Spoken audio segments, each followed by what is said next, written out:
Hi everyone, I'm Matt Spade, and in this video we're going to talk about shooting in low light, natural light, in particular with the Blackmagic Pocket Cinema Camera 6K Pro. One of the important tools that you'll be using when shooting in low light or shooting in natural light is the false color guide. I'm a huge fan of the false color guide on this camera, whether I'm in low, high, controlled light. It's a great key to have, and understanding how it works is very important to getting a good image. So let's take a look at some footage when it's daytime and you're shooting indoors, working with windows that aren't overexposed. When it comes to shooting in daylight, you want to expose for the windows. So you can see the detail in this window here. If there's enough light, it'll fall off and create shadows. In this case, these shadows might be a little too dark. Here's where you could have a subject walk into frame, have one side of their face lit, crop in a little bit closer for a medium shot or close-up shot. Once again, the key is expose for the window. If there's enough light outside, it'll fall into the room and create a little bit of a contrast. And in some cases, it's probably going to be too dark, so you're going to need to add some extra lights to it. You might need to add some supplemental light to this. For the sake of this video, we're not using any professional lights. This is all natural light or incidental light that's happening with lamps and household lights. So let's start with this particular shot. This is in my living room looking into my dining room. This front light is an Amazon controlled light, so I can dim it by 10%. And what I did was I exposed for this light right here. Now this is at ISO 400, aperture is 5.6. This is when I dropped the aperture down to 2.9. We're still at ISO 400. This is a green wall, so it's not a color balance issue on this one.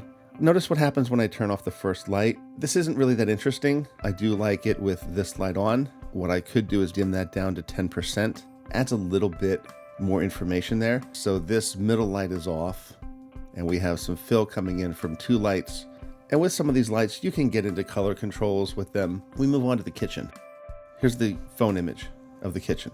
So it's not that dark.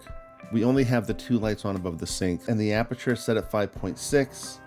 Here we are at ISO 400. The aperture is at 2. So this is, technically a nice image. We have some good focus. We're getting good detail and everything. But what's important is looking at where the shadows come in.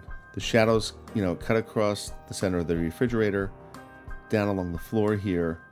So what happens when we go to f8?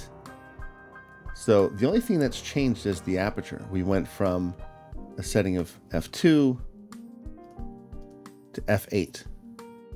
Now in this one, I wanted to create something a little creepy with the door, the light only coming from the door. We do have some spill coming in from the dining room. Where it can get confusing is when you look at your false color guide and you see that purple, you can start to worry that you're losing information. Well, I don't need to see the coffee maker back here. I know that it's shadow. I don't need to see the air fryer or the spatulas. Shadows aren't always a bad thing. What's important to know is when that purple shows up on your false color guide, you're not going to be able to retrieve any information from that. And that's okay. So this is f4 at ISO 400, and this is f2.7. So the purpose of this exercise is to give you a starting point. It's always important to be aware of what the light's doing, where it's coming from, and how you can control it. I'm using all natural light in my office. I typically would have this softbox using the open windows to light me. If you've made it this far, thank you so much again. It really means a lot to me. Hit that like, hit that subscribe. That also means a lot to me. And we'll see you in the next video. Thank you, everyone.